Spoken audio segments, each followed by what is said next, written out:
parfois je capte qu'on ne peut pas sauver tout le monde. Et ouais, je me disais, et j'étais en train de ressentir que on aime partager ce que l'on sait, ce que l'on croit vrai autour de nous. Et en fait, on cherche surtout à exister, à imposer parfois. On est maladroit, mais on impose ses idées, sa vision du monde. On s'impose dans la vie de l'autre. Et on oublie qu'il y a des limites qu'on peut heurter. Et on peut déranger. Sans s'en rendre compte, on peut inciter quelqu'un à aller sur un chemin qu'il n'a même pas envie de prendre. Mais parce que nous, on arrive avec notre conviction, avec notre vision qui est tellement claire, qui part d'une croyance, bien sûr, donc qui n'est pas vraie pour tout le monde, mais nous, on y croit tellement qu'en fait, on va aiguiller quelqu'un sur un chemin dont il n'a même pas envie, dont il n'a pas besoin d'explorer pour son cheminement dans sa vie, quoi, et dans son évolution personnelle. On a beaucoup plus d'influence que l'on pense. Parfois, on peut se dire ouais, « moi, ma parole, elle compte pas », mais ta parole, elle compte. Et on peut donc influencer. Et c'est assez fou parce que j'ai vu, j'étais sur les réseaux, je ne sais plus trop quand, là, dans la semaine, et un comédien connu, je dirais pas hyper connu, mais connu, a fait comme un chantage avec ses abonnés. Et parce qu'il y a quelqu'un qui lui disait est-ce que tu aurais des tips à me donner parce que je veux devenir comédien. Et ce comédien a fait une capture d'écran de son téléphone et a répondu à cette personne, à son abonné je te donne un tips, je te donne le contact de quelqu'un si tu me prouves que tu as voté.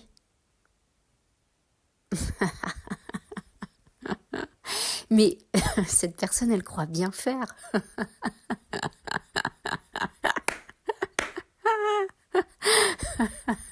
Vraiment, ça part de beaucoup d'amour. Ça part de sa conviction à faire bien les choses. Ça part de toutes les galères que lui, il a eues.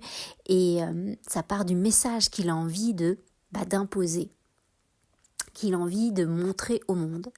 Et l'influence qu'il a va se transformer en obligation de suivre et de faire. Et moi, j'ai trouvé ça déplacé, hallucinant, et voilà. Mais je dois accepter. Et en acceptant son chemin, et vous voyez, je le dis souvent en plus, si j'accepte cette vérité, c'est que j'accepte la mienne aussi, j'accepte mon chemin. Et donc, j'accepte de coexister à côté de cette possibilité, de sa vie à lui, de son opinion à lui. Et moi, je continue d'œuvrer pour ma vérité à côté. Et je ne vais pas m'imposer contre la sienne, c'est-à-dire, je ne vais pas lui envoyer un message, lui dire « mais c'est honteux ce que tu fais ». Moi, je trouve ça hallucinant, que c'est du chantage.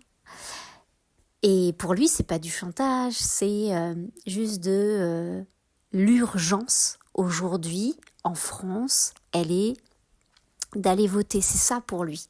C'est de reconstruire le pays par la Ve République. Il faut absolument refonder quelque chose. Alors que pour moi, ma vérité, c'est je dois construire et œuvrer déjà pour la nouveauté. Et donc, si je me bats contre son idéologie, ça veut dire que la mienne n'existe pas, qu'elle est branlante. Ça veut dire que quelqu'un peut se battre contre la mienne aussi. Alors que si je suis dans un alignement et j'accepte, avec justement de la bienveillance, avec beaucoup d'amour en fait. Si j'accepte ça, cet amour, j'accepte l'autre. J'accepte la mienne. Et du coup, c'est beaucoup plus doux. Mes relations sont beaucoup plus douces. Et surtout, il y a des gens que je ne croise pas sur mon chemin. Parce qu'il y a des réalités qui ne vont pas venir ébranler la mienne, qui ne vont pas venir toucher mes fondations, qui ne vont pas remettre en question ce à quoi je suis en train d'œuvrer, vers quoi mon cœur me dit d'aller. Parce qu'il est là l'important, c'est de s'écouter à l'intérieur. Donc cette personne a la raison de s'écouter, parce que moi j'ai raison de m'écouter. Je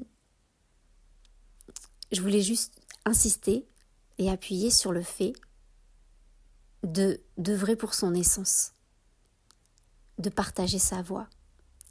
Et on est tous influents. Peu importe que tu aies 10 abonnés, 100 000 abonnés, 20 000, 1 million, 10 millions. On influence tous quelqu'un par ce que l'on dit, par ce que l'on fait. Et puis on peut faire douter aussi. Soyons bienveillants. Et je pense que quand ça part du cœur, de toute façon, quand l'intention, elle est réelle, quand l'intention, elle part du cœur. J'allais dire, elle est vraie. Mais il n'y a pas de vérité, en fait, puisque chacun a sa vérité. Quand ça part de cet alignement, je pense que l'expérience est à vivre. Et je pense que ça doit exister, tout simplement, sur Terre, là, aujourd'hui. C'est notre chemin, en fait. Voilà, donc c'était vraiment pour dire que on est influent. Donc, n'imposons pas ce que l'on croit vrai, mais partageons-le. Partageons-le avec de la conviction, avec de l'amour, avec de la bienveillance, mais en ayant conscience que si quelqu'un pense différemment,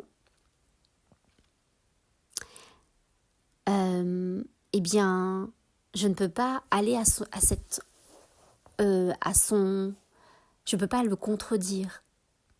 Moi, tout ce que je peux faire, c'est œuvrer pour ce que je crois vrai. Et en œuvrant pour ce que je crois vrai, je démontre que c'est possible. Alors que je n'ai pas à aller imposer dans une conversation, je n'ai pas à aller lui imposer. Parce que de toute façon, ce serait mal reçu. On n'accueille pas quelqu'un avec bienveillance, quelqu'un qui vient te dire non, ce que tu fais c'est mal, ou tu vas dans la direction que tu prends, ça va pas, tu fais mal les choses. Alors que si moi je démontre, je suis la preuve que on peut faire différemment, là c'est complètement différent. Et moi j'œuvre dans cette thématique, c'est pas une thématique, mais j'œuvre dans cette perspective que je suis l'exemple en fait. Voilà, je me mets en exemple. Après, les gens voient ou pas ce qui est possible, on influence ou pas les gens. Et après, les gens prennent ce qu'ils veulent. Prenez ce que vous voulez chez les autres. Ne prenez pas tout forcément le package. On n'est pas obligé. On peut faire juste une lecture. On peut prendre des fois juste un mot. Pour soi. Et en fait, quand on prend des décisions pour soi, quand ça part vraiment du cœur, par répercussion, on va vibrer quelque chose. On va envoyer des messages sans le savoir. Parce qu'on est concentré, on est focus sur notre zone d'action. Et quand on se concentre sur soi, en fait, on se concentre sur l'autre. Quand on se concentre sur son bien-être, on se concentre sur le bien-être de l'autre, du monde. C'est pas égoïste, pas du tout, bien au contraire. Prendre soin de soi, se sauver soi-même, c'est sauver l'autre par répercussion. Parce qu'on va faire les choses comme on le sent, comme on le ressent. On va faire les choses, et c'est hyper important d'être toujours connecté dans ce ressenti, et pas faire comme un groupe d'individus est en train de faire.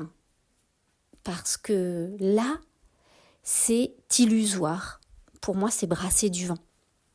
Si tu ne t'écoutes pas, si tu penses que quelqu'un t'apporte une manière d'agir, une manière de penser, et que c'est ça, et tu te dis, mais oui, eh bien, réfléchis à 2 fois avant d'y aller. Est-ce que c'est réellement ça que tu vibres? Est-ce que c'est ta voix, à toi? Est-ce que toi, tu peux pas œuvrer? T'as pas envie réellement d'œuvrer différemment? T'as pas envie d'exister au monde différemment? Moi, par exemple, j'ai pas envie qu'on me mette dans la case des minorités. Je ne suis pas une minorité. voyez, parce que sinon il y a les minorités visibles, les minorités invisibles. Je ne suis pas une minorité, je suis un être humain. Œuvre vers ton idéal là aujourd'hui, ça va nourrir ce qu'a besoin le collectif. Et donc quand tu veux sauver le monde, ou quand tu veux sauver quelqu'un, est-ce que c'est pour recevoir l'amour que tu ne reçois pas dans le regard de tes proches, de la société? Tu ne te sens pas en vie, tu ne te sens pas respecté, tu penses que tu n'as pas la valeur que tu mérites? Ou est-ce que tu le fais en toute honnêteté parce que tu penses vraiment que le monde doit être sauvé et donc tu as un combat à mener? Et je dirais que on ne peut pas forcer quelqu'un à voter parce que la folie, elle est dans les deux camps. Allez, sur ce, je vous dis au prochain épisode.